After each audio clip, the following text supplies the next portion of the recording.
News begins now. The Idaho Wolf Control Board wants to boost its budget to stop attacks on livestock this morning. We're running through the numbers to see what wildlife rangers are up against here. Local landlords and tenants may be seeing eye to eye after hearing some encouraging words from city leaders. And some freezing rain could make for a slick commute in some areas this morning. We're driving around the inland northwest to bring you the latest road conditions. Welcome to KREM 2 Morning News on the CW22. It is 7 a.m. now on this Thursday. I'm Brittany Bailey. And I'm Jen York. Thanks so much for being with us this morning. We do have a growing list of school closures and delays this morning. We will quickly run down the list of delays and closures here on a 2-hour delay. We have Welpinit, Quincy, Bearden Edwall, Troy, Idaho, Medical Lake, Davenport, Cheney, Great Northern, Liberty, and West Valley. And then on a 90-minute delay is East Valley. As far as our closures go, we have 3 for you. St. Mary's, Plummer Worley, and the Coeur d'Alene Tribal School. All 3 are closed today. We do have that full list posted on our website. Also, you can see them scrolling along there on the bottom of your screen. Well, let's get right to Evan Arani in the Weather Center this morning. Evan, you've been tracking this storm from the beginning, and you're saying we're just getting started here. We may see things ramp up in the next few hours. Absolutely, Jen. We are seeing the beginning stages of this wet weather after about a week of dry weather around the Northwest, and because of that, we've got plenty of watches and warnings in effect. These ones a little bit different than what we're used to seeing. An aviation weather warning is that light blue shade down toward the Tri-Cities. The purpose of that is out of the Tri-Cities airport, there is a good chance of some delays due to this inclement weather. A winter weather advisory remains in effect. That's the largest one on the map there in the purple. And then an avalanche watch over toward western Montana, where it looks like the chances of an avalanche, the risk of it and danger of it increases as we go on with the week. So that avalanche watch remains in effect until your upcoming Saturday as wet weather persists. Now let's take a look at what we've got on satellite radar. A lot of activity everywhere in pink on your screen. That includes over Spokane and Coeur d'Alene right now. We are seeing freezing rain.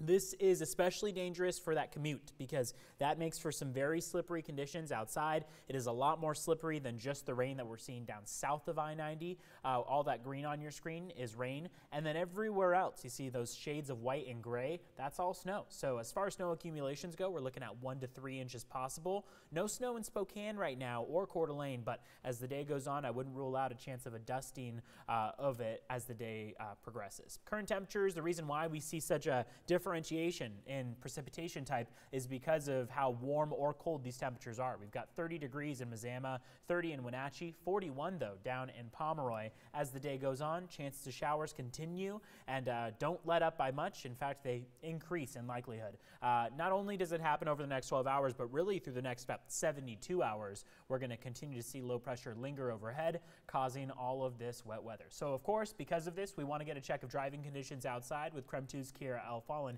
She has been in the mobile storm tracker all morning long to let us know what the road conditions look like, and I will throw things over to her now. Hi, Kira. Yes, good morning, Evan. Well, we are on Indiana right now, about to turn on Ruby here in a little bit. Conditions here in Spokane, where we are right now, at least, we're seeing the rain continue to fall, and it looks pretty much just wet this morning. Depending on where you're waking up, that might be a different story. We were in Reardon earlier, where it was a pretty slick there, lots of ice patches there, and we were seeing de-icer trucks out there as well, but it was very slick and slippery.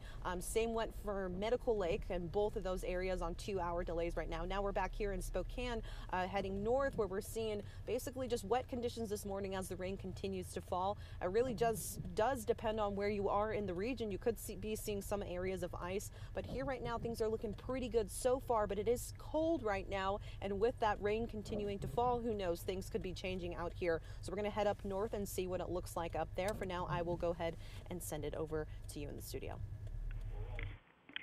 Kara, good morning. Well, we're taking a look at DOT cams in our area, and we can see that rain is falling down pretty hard right now. We're looking at the Maple and Garland DOT cam right now. You can see that right there on your screen.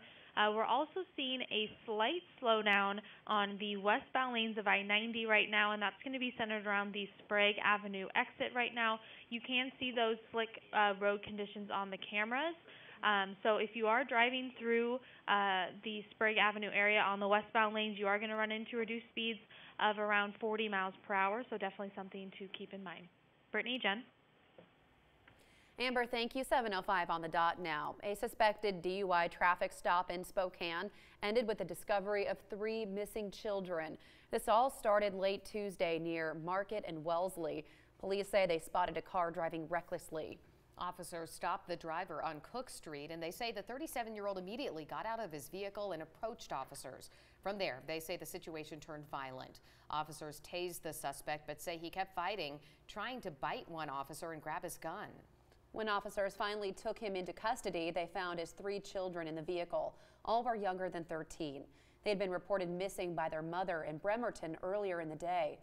The suspect is in jail this morning facing a string of charges. Investigators are now searching for a missing Colorado mom in a landfill. Kelsey Barrett was last seen on Thanksgiving Day. Her fiance, Patrick Frazee, is charged with her murder. But even after months of searching, her body has not been found. Now investigators are looking at the Midway landfill near Colorado Springs. A spokesperson for the landfill says that facility is fully cooperating with that investigation. Police say they believe Barrett was murdered at her home in Woodland Park. After her disappearance, her phone was tracked to Gooding, Idaho. An Idaho woman who is accused of helping to dispose of that phone has been questioned by police. Frazee is back in court January 29th. He is being held without bail. His 1-year-old daughter is in temporary custody of Barrett's parents.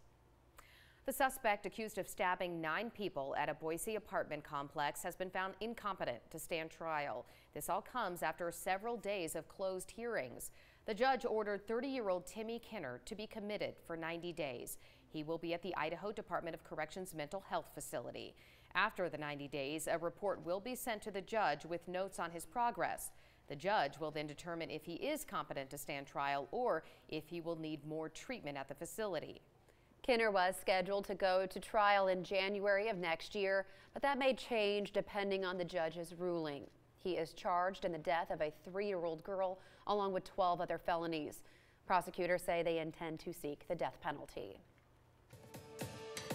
There are not enough Idaho court reporters, and it could create some major problems. Right now, there are about 45 court reporter positions that need to be filled.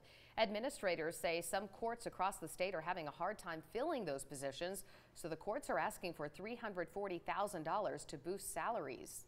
Court reporters produce official transcripts of court hearings. The administrative director of Idaho Court says not having an official court record creates holes in the trial, and that can lead to convictions being overturned. If the budget is approved, court reporters could see a pay increase of about $6,000. Many renters say they are struggling to keep up with fewer options and increasing rent. So the issue has sparked a series of meetings in Spokane, and last night's meeting at Spokane City Hall was packed. Landlords and tenants met there in the final of a series of meetings about housing policy. The meetings were created because of Spokane's severely tight rental market. They are designed to brainstorm ways to deal with some of the problems the market has created. Some of the topics discussed were no-cause evictions and providing notice before rent hikes. The council members say the sessions were productive. Part of the 4 meetings, and it was very much us and them completely. And I really saw tonight in these breakout sessions and in the general that people were recognizing the truth of the other side and seeing some common ground. That progress at the moment is only in the form of discussion. Council members do not expect any tangible policy changes in the immediate future. Well, it is a growing problem in Oregon, and state leaders there are not sure how to solve it. More and more homeless people are moving off the streets and onto nearby rivers. If you look at boat docks along the Columbia and Willamette rivers, you can find abandoned boats half sinking in the water. Now, people who are homeless are living on those boats, and it's costing the state thousands of dollars. The Oregon State Marine Board takes bids to remove sunken ships, but it is not cheap. It costs $60,000 to remove one sailboat. That would be 40% of the Marine Board's budget for the next 2 years. So when you take into consideration any given day, we have 60 to 80 vessels out on our waterways that are in similar condition. And you start doing the math, 5,000, 8,000, 15,000, this one at 60,000, things add up extremely quickly. Tow companies don't want to help because there's no value in fiberglass boats. It costs thousands just to take them to the dump.